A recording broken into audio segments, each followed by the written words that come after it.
inform you about the everyday issues you all live past that surround you at your work each day, as well as every meal you eat. But before we begin with all that overwhelming stuff, let's start with where they live and how they live. We all know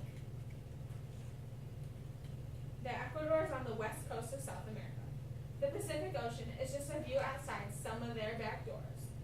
They are very fortunate to live in such a diverse area that includes volcanoes at one destination and snow at another one.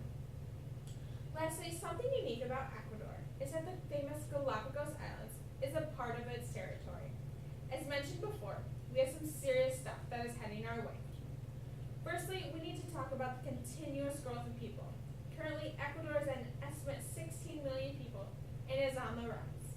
As the population continues to grow, that means more mouths to feed, as the national population is estimated to reach 9 billion in 2050. The world will have to endure this dilemma, as well as many of us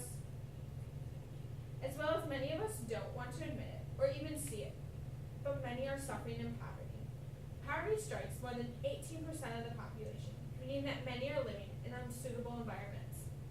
The living quarters can be hostesses to many diseases and viruses, causing many to become fatally ill or even potentially die.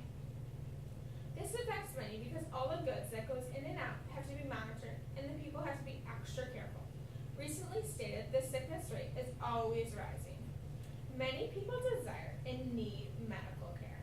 Medical care in Ecuador is extremely expensive, so therefore healthcare is limited. With such a great demand for healthcare, many people go untreated.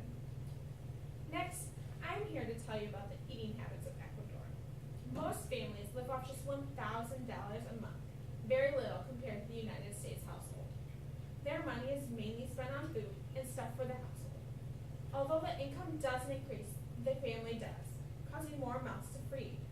Although they specialize in tropical foods, they mainly eat fish, such as trout and tuna. They also eat indigenous plants and vegetables found in local gardens. One of Ecuador's main exports is petroleum. Petroleum makes up more than 40% of the oil exported. The economy relies heavily on agricultural and oil exports. With the climate and atmosphere continuing to change, the crop yields and the limited supply of oil will come to a shortage. As they continue to export more than they can sustain, the resources will run out. Migration is limited to world travelers because the infrastructure is incomplete and minimal. Ecuador only has under 300 airports and a few paved roads, many potentially go unpaved.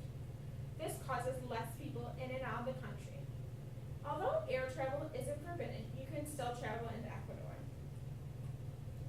Ecuador to this day is trying to increase recycling awareness and expand into a program. Ecuador is turning its tracks for the future so it doesn't continue to fill landfills and become a nuisance to the agricultural industry. Before this gets out of hand and starts ruining the environment, the country is trying to take it under control. With just a glimpse of Ecuador's lifestyle today, you will have a brief knowledge of future country or national dilemmas. Thank you.